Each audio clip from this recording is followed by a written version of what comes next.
sounds like you're not going to like that gift. So, well, could you just give me Cole instead with the energy crisis that's going to come up? I would prefer Cole. Actually. Cole, oh yeah, okay. Just make your own coal oven. Well, if you're talking about Cole, I would prefer Garrett Cole back pitching for the Pirates. There you go. Good luck with that. Let's not get started. Just no. I'm done. No. About Bell. Okay, so yeah, it's just unbelievable how he has handled this, and for some reason he thinks giving up $8 million or whatever is a good way to maximize your earnings. Okay, good for you, dude, whatever.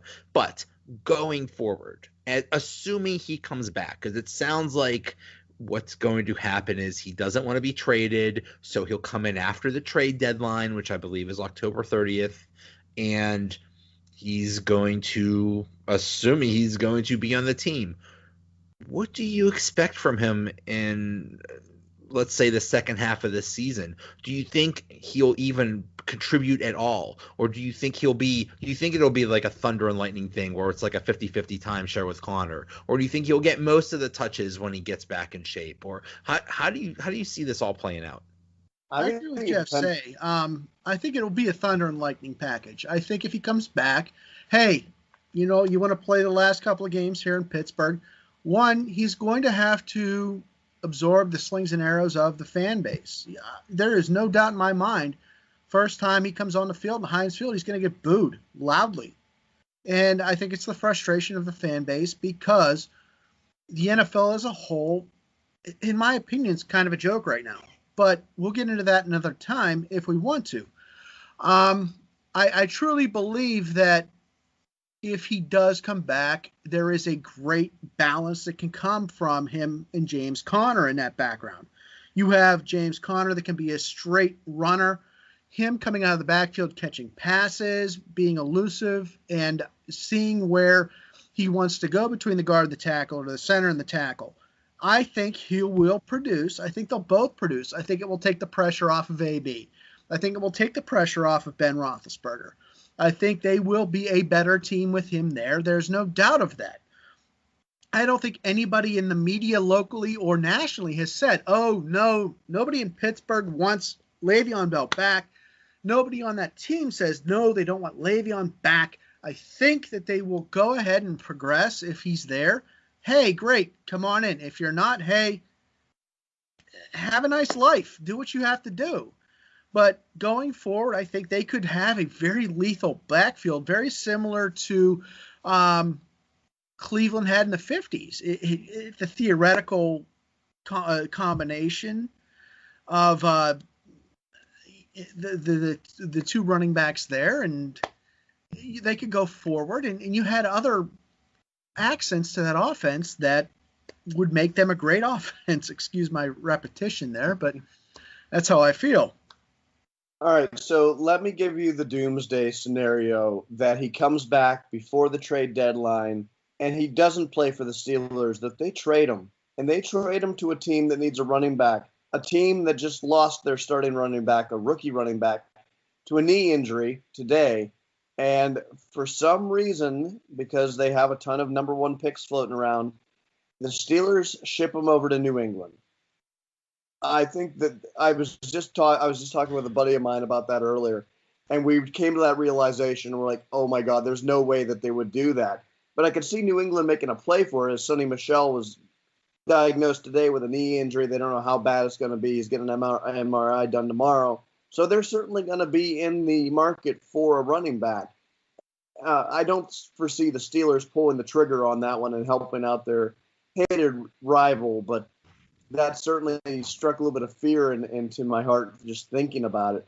But when he does come back, and assuming he stays with the Steelers and assuming he's healthy and fit, well, I think that's just what's going to happen is we're going to have like a 50-50 split. I think we're going to see the thunder and lightning situation.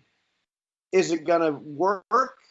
I don't know. I don't remember the last time we had a real thunder and lightning situation to work. We had Jerome Bettis and Eric Pegram, but Pegram wasn't exactly Le'Veon Bell, and Connor I don't think is on the level of Jerome Bettis, and not in terms of being a complete bulldozer. In fact, that might have been the year that 2003 or 4 when they were playing in Chicago, and there was the iconic shot of Bettis on Soldier Field with the snow coming down, and that one just sticks out in my mind. I don't remember, and we had Barry Foster and Bam Morris there for a couple of years, and that was kind of a similar situation. But I don't think either of those were on the talent level of Bell and Connor combined. So we can have a very explosive backfield, but are they going to be able to coexist? Is Randy Fitchner going to be able to find the perfect play calling to be able to incorporate both of them and have them be able to split carries, and yet everyone's going to be happy? And in terms of teammates, yeah, I know that Pip said that not everybody's going to be unhappy if Bell comes back. Everyone's going to be like, sure, they accept him back in because he's a great talent.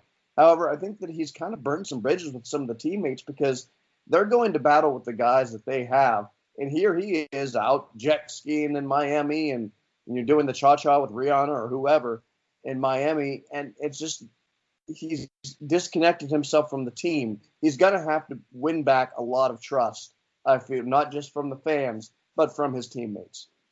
I'll tell you who really he needs to win back, because I think who's made it very vocal that he's not real happy with him, is Ben Roethlisberger. Ben Roethlisberger makes no bones about it that he's basically saying, I like James Conner, I want James Conner, and not as far as say screw you Le'Veon Bell, but he's made it known that he at least very much prefers James Conner, and we'll see how that goes. It's going to be interesting and hopefully work out, but I have a feeling it could be a disaster. Joey, do you think he stays with the Steelers, or do you think he goes elsewhere? Do you think he comes back before the trade deadline? From what I hear, they keep saying that he doesn't want to be traded.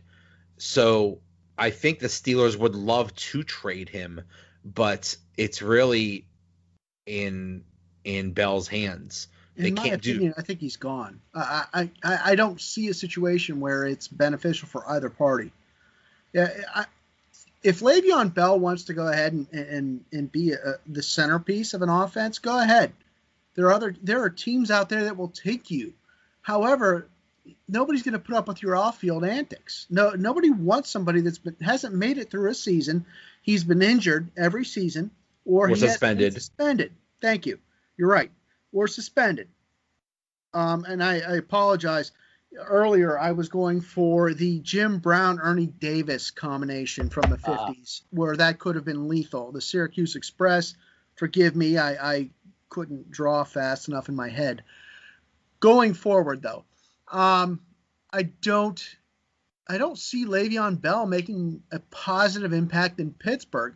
If you look at other franchises in the city, if you look at the Penguins, Sidney Crosby, Evgeny Malkin, those guys go out in the community and they make a positive impact. In the Steelers, you look at, even for the example, Heinz Field, they go and play on Heinz Field for the high school games.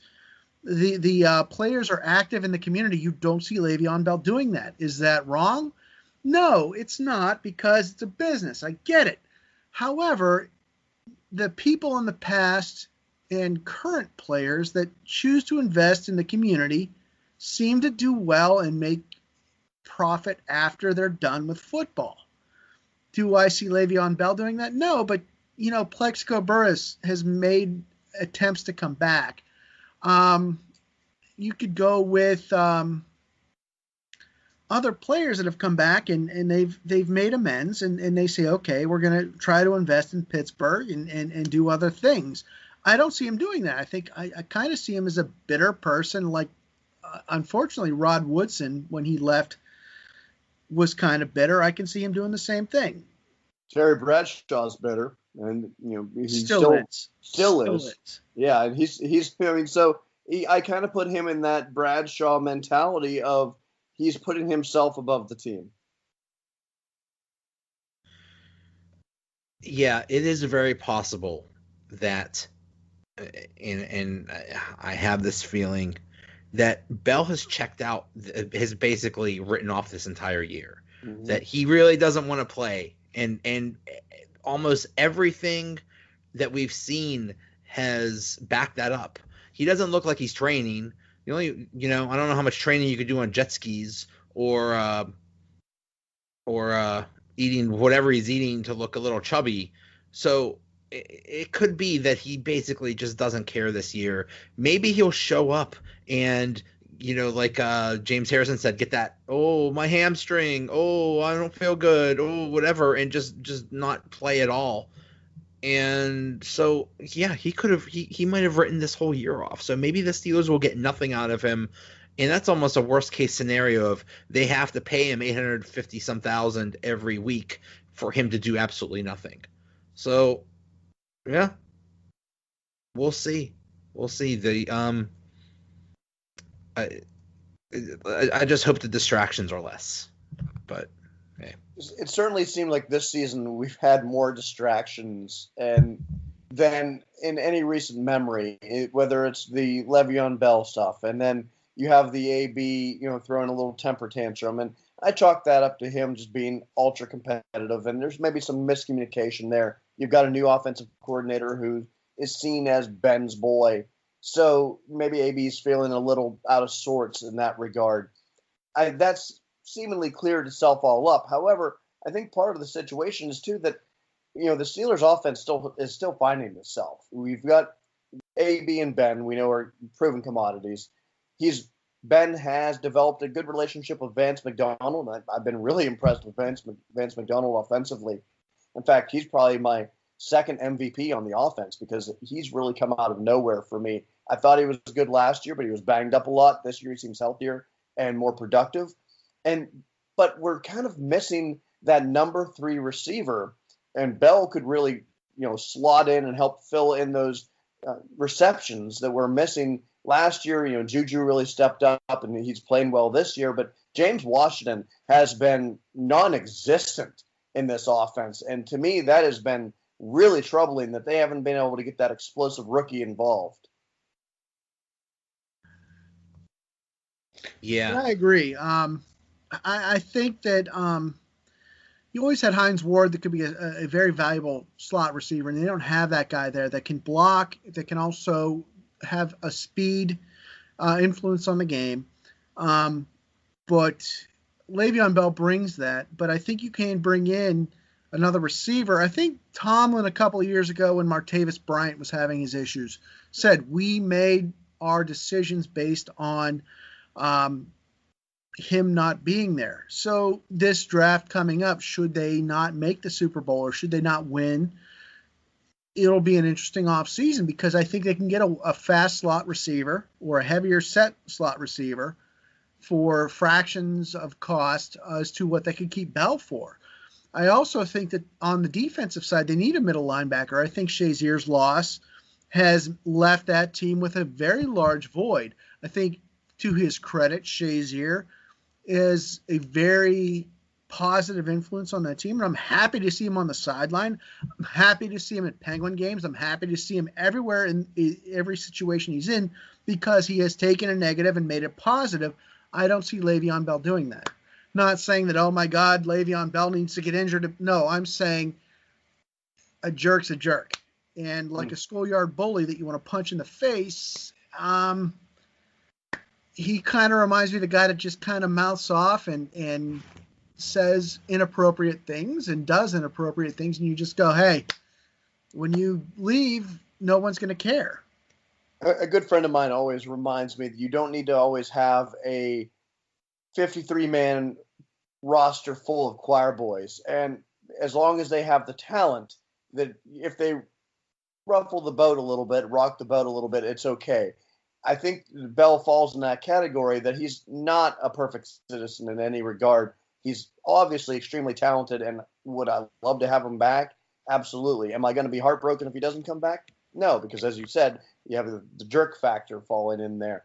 So I just don't see it being a win-win either way, because no matter what happens, it's going to create controversy. If he comes back, you're going to have a split. And how's that going to work with Connor? If he doesn't going to come back,